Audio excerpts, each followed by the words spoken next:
دور جا کے کھڑا ہو گیا, کہنے لگا بابا پہلے تو میں نے مسلمانوں کے اخلاق سنے تھے, اب تو میں نے دیکھ بھی لیے, پر یہ بتا جب 12,000 آیا تھا جان کیوں نہیں چھڑائی؟ تو حضرت چارہ کاٹتے کاٹتے رو پڑے, فرمانے لگے تو نہیں نہ جانتا یہ بیٹیاں سانجھی ہوتی ہیں, پتہ نہیں نا, میرے رسول پاک نے تو حاتم تائی کی بیٹی کے سر پہ کپڑا رکھ کے کہا تھا بیٹیاں برابر ہوتی ہیں, تو یہ نہیں پتا جب اس کی 6 بیٹیوں کی شادی ہوئی ہے میرے اندر روحانیت کتنی بڑی ہے.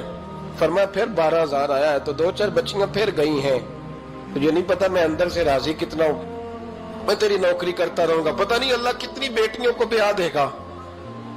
اتنا رویا وہ عیسائی کے پیروں میں بیٹھ گیا, کہنے لگا بابا میں نے تیری مخالفت کی ہے پر تیرے قریب آ کے پتہ چلا ہے کہ تو بہت اونچے اخلاق کا مالک ہے, اور اگر تیرا یہ مقام ہے تو تجھے اخلاق سکھانے والے محمد عربی کی شان کتنی ہوگی. ظالم کی بولیے جاتے نہیں لوگ جھوٹے گواہ بن کے, وکیل صاحب کو نہیں پتا ہوتا کہ یہ بندہ مجرم ہے جو میرے پاس آیا, کیا مجرموں کے وکیل نہیں ہوتے؟ بولے تو اس کو پتہ نہیں ہوتا وکیل صاحب کو کہ یہ صاحب مجرم ہے, میرے پاس مقدمہ لے کے آئے, اور اگر بے ادبی نہ ہو جائے تو میرا خیال ہے قاضی عدالت کو بھی پتا ہوتا ہے کہ مجرم کون ہے اور مظلوم. میرے نبی پاک صلی اللہ علیہ وسلم نے اس قدر زیادہ سختی فرمائی اس مسئلے میں, فرمایا جس کو پتا تھا کہ فلاں آدمی ظالم ہے, ظلم کر رہا, پھر وہ ظالم کا گواہ بنا یا اس نے ظالم کی مدد کی, کتنی کی؟ شارحین لکھتے ہیں چاہے اس نے ایک جملہ بول کے کی, چاہے ایک, سارے بولیے, چاہے ایک غریب کو اس نے ظلم کیا تو کہتے ہیں علاج یہ سی, چاہے ایک جملہ بول کے کی, شارحین اس حدیث کی شرح میں لکھتے ہیں ایک جملہ بول کے چاہے مدد کی. جس بندے نے کسی ظالم کی مدد کی کسی مقدمے میں یا کسی صورت میں اور اسے پتا تھا یہ ظالم ہے, میرے نبی پاک صلی اللہ تعالی علیہ وسلم فرماتے ہیں اگر اس نے مدد کی, ابھی ظالم کی بات نہیں ہو رہی, ظالم کے مددگار کی بات ہو رہی, اگر کسی نے ظالم کی مدد کی تو حضور فرماتے ہیں خدا بھی اس سے بری و ذمہ ہے, رسول بھی اس سے بری و ذمہ ہے. سنبھال کے رکھے اپنی نمازیں, قربانیاں, حج, زکوٰۃ سنبھال کے رکھے. اگر ظالموں کا مددگار ہے, الیکشن آ لینے دے, آپ کو نظر آ جائے گا کون کون ظالموں کا مددگار ہے, نظر آ جائے گا. اپنی جیب سے لوگ پیسے دے کے ظالموں کی مدد کریں گے, ان کے فلیکس چھپوائیں گے, بورڈ لگوائیں گے, جیبوں سے پیسے دیں گے. ہم نے خود آگ لگائی ہے چمن میں اپنے, بے سبب گردشی ایام کو الزام نہ دو, ہم نے خود نور کا ظلمت سے کیا ہے سودا, کر کے توہین سحر شام کو الزام نہ دو. ظالموں کے مددگار میدان میں آ گئے, یہ چھوٹا لفظ نہیں, میرے حبیب پاک صلی اللہ علیہ وسلم نے فرمایا جو ظالم کا مددگار ہے سن لے جو سجن کے ساتھ کچہری جاتا ہے, وہ یاد رکھے جو دوست کا گواہ بنتا ہے, وہ یاد رکھے جو کہتا ہے میں مانگی گیا تھا, مجھے بلایا گیا تھا قبضہ چھڑانے کے لیے کسی غریب بیوہ کی جائیداد پہ, کب وہ سن لے تو مدد کر کے نہیں آیا, تو خدا کے ذمے سے نکل گیا. رسول پاک نے فرمایا تیرا میرا تعلق ختم ہو گیا, تو ظالم کا مددگار ہو گیا. پھر تو کہتا میں بے چین ہوں, میں بے قرار ہوں, میں آزمائش کا شکار ہوں. پلٹ کے دیکھ تو صحیح تیرا گناہ کتنا بڑا ہے. میرے نبی پاک صلی اللہ علیہ وسلم کا ایک اور فرمان سن لیں, ابن ماجہ ابو داؤد میں موجود ہے. اس حدیث کو آپ نے یاد کر لینا ہے, کر لیں گے انشاءاللہ, سارے کہیے انشاءاللہ کر لیں گے یاد. حضور صلی اللہ علیہ وسلم نے فرمایا اگر تو ظالم کی مدد کرے گا نا, کہ لفظ دل کی تختی پہ لکھ لینا, یہ مکافات عمل ہے, مکافات عمل دنیا, ادھر کرو گے تو ادھر بھرو گے. فرمایا اگر تو کسی ظالم کی مدد کرے گا, سن لے حضور کا فرمان ہے, اگر تو ابن ماجہ ابو داؤد صحاح میں موجود ہے, فرمایا اگر تو کسی ظالم کی مدد کرے گا تو رب تعالیٰ مرنے سے پہلے پہلے تیرے اوپر بھی ظالم کو مسلط کر دے گا.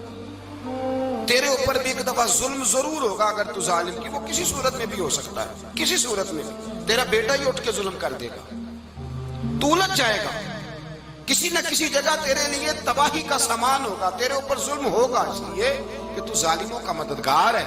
چاہیے یہ تھا کہ تو مظلوم کی مدد کرتا, انسانی ایمانی یقین کا فریضہ سر انجام دیتا, تو ظالموں کا مددگار ہو گیا. ٹٹول کے دیکھ لیں, رزلٹ نکال کے دیکھ لیں, ہمارے زمانے میں ظالموں کے مددگار زیادہ ہیں. پھر اتنی لمبی زبانیں نکال کے ظالموں کی مدد کرتے ہیں. بڑے بڑے کالم نویس اللہ نے انہیں قدرت دی لکھنے کی تو اپنا قلم ظالموں کی مدد میں خرچ کرتے ہیں. وہ لوگ جن کو اللہ تبارک و تعالیٰ نے قدرت دی، ہمت دی، طاقت دی، کچھ لوگ ان کے حلقہ احباب میں وہ اپنے لوگوں کو استعمال کر کے ظالموں کی مدد کرتے ہیں، ظالموں کی مدد کرتے ہیں. میرے نبی کریم سید عالم نور مجسم صلی اللہ علیہ وسلم نے فرمایا اگر تو نے ظالم کی مدد کی تو جب تک تو توبہ نہیں کرے گا رب تجھ سے ناراض ہی رہے گا. اللہ تجھ سے، او بھائی جس سے رب بھی ناراض ہو گیا، نہ کھانا نہ پینا نہ سونا نہ جاگنا نہ نیند، پھر تیری ہر چیز تیرے لیے آزمائش ہو جائے گی، پھر تیرا سایہ بھی تیرے لیے خوف کا سامان بنے گا، پھر زندگی جیتی جاگتی لاش بن جائے گی تو اپنے کندھوں پر اپنی میت اٹھائے پھرے گا. جب تو ظالم کا مددگار ہوگا، اور نبی پاک صلی اللہ علیہ وسلم نے فرمایا ظالموں کا مددگار بھی ظالم ہوتا ہے. ظالموں کا مددگار بھی، سارے بولے ظالموں کا مددگار بھی نہیں، کو نہیں، آپ سارے نہیں بولے، ایک دفعہ بولے ظالموں کا مددگار بھی. پکی بات ہے، ظالموں کا مددگار بھی. اللہ اکبر. جس کا یارانہ ہو، جس کا دوستانہ ہو، جو کہے میں نے نا اس کو اوکھے ویلے کے لیے ظالم کو یاد رکھا ہوا ہے. کبھی مشکل پر رکھے نہیں ہوئے لوگوں نے ظالم دوست؟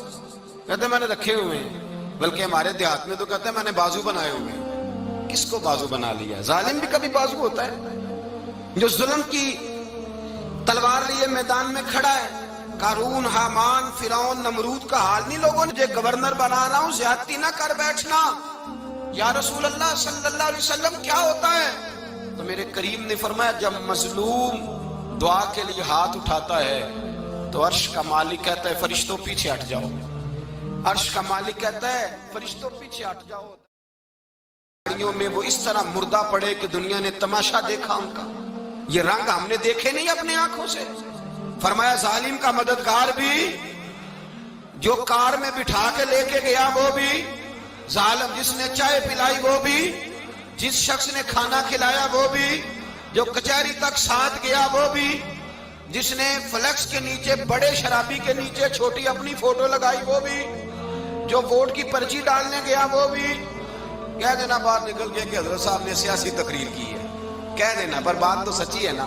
خو کرے ہم تو سے تھوڑا سا گلا بھی سن لے، خو کرے ہم تو سے تھوڑا سا بھی گلا. امام مالک کے پاس ایک بندہ آیا، اس نے کہا حضور میں درزی ہوں، ایک ظالم بادشاہ مجھ سے کپڑے سلواتا ہے، میں تو ظالموں کا مددگار نہیں نا. ایک ظالم بادشاہ مجھ سے، حضور میں تو مددگار نہیں نا ظالموں کا. جو فرمایا ظالموں کا مددگار بھی ظالم ہوتا ہے، تو کپڑے لے کے آتا ہے میں سی کے دے دیتا ہوں، ذمہ داری نہیں. یہ ایک آدمی دکاندار ہے، اس سے کوئی بندہ چیز خریدنے آئے گا تو تھوڑی کہے گا میں نے نہیں دینی، تو دے گا. کوئی بندہ اگر کسی شخص سے کوئی کام کہتا ہے جو اس کی فیلڈ ہے، اس کا شعبہ ہے، اس کا معاش کا وہ سلسلہ ہے، کہتے ہیں یا رسول اللہ صلی اللہ علیہ وسلم ظالموں کا مددگار بھی ظالم، حضور نے فرما دیا. تو امام مالک سے بندے نے مسئلہ پوچھا، دل کی تختی پہ لکھنے والی باتیں ہیں. کہا حضور میں درزی ہوں، ظالم کپڑے سلواتے ہیں، میں تو مددگار نہیں نا.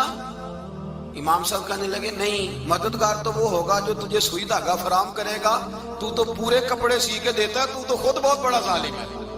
تو پورے سوٹ سی کے دیتا ہے، تو بہت بڑا ظالم خود ہے. مددگار تو وہ ہوگا جو تجھے دھاگا دے گا، جو تجھے بٹن دے گا، جو تجھے نلکی دے گا. جو ظالم سے اتنی نفرت ظلم کر کے بندہ ہے. یہاں تو ہمارے زمانے میں ہیرو بن جاتے ہیں لوگ. ظالم ہیرو ہے، لوگ اس سے ڈرتے پھرتے ہیں، گھومتے پھرتے ہیں، اور بہت سارے کم مزاج لوگ اس کے پیچھے ہاتھ باندھ کے پھرتے ہیں. ظالموں کی مدد کرنا، ظالموں کے ساتھ رہنا، یہ ظلم ہے، ظلم، یہ زیادتی ہے. میرے نبی پاک صلی اللہ تعالی علیہ وآلہ وسلم نے ارشاد فرمایا یاد رکھو رب فرماتا ہے میں مظلوم کی مدد ضرور کروں گا، چاہے جلدی کروں چاہے دیر سے کروں، میں مظلوم کی مدد. اور حضور صلی اللہ علیہ وسلم نے فرمایا ہے، حضرت معاذ بن جبل کہتے ہیں حضور نے مجھے یمن کا گورنر بنایا. جب میں جانے لگا نا تو حضور نے بڑی نصیحتیں کی، بخاری میں موجود ہے. فرماتے ہیں جب میں پلٹنے لگا تو میرے رسول نے فرمایا معاذ ایک منٹ ٹھہر جا، ایک بات میری یاد رکھنا، اس کو نہ بھولنا. کہا حضور کیا؟ فرمایا دیکھنا کسی پہ ظلم نہ کر بیٹھنا، کہیں تجھ سے زیادتی نہ ہو جائے. محبوبہ پھر حضور نے فرمایا سن میرے معاذ، میں تجھے گورنر بنا رہا ہوں، زیادتی نہ کر بیٹھنا. یا رسول اللہ صلی اللہ علیہ وسلم کیا ہوتا ہے؟ تو میرے کریم نے فرمایا جب مظلوم دعا کے لیے ہاتھ اٹھاتا ہے تو عرش کا مالک کہتا ہے فرشتوں پیچھے ہٹ جاؤ. عرش کا مالک کہتا ہے فرشتوں پیچھے ہٹ جاؤ.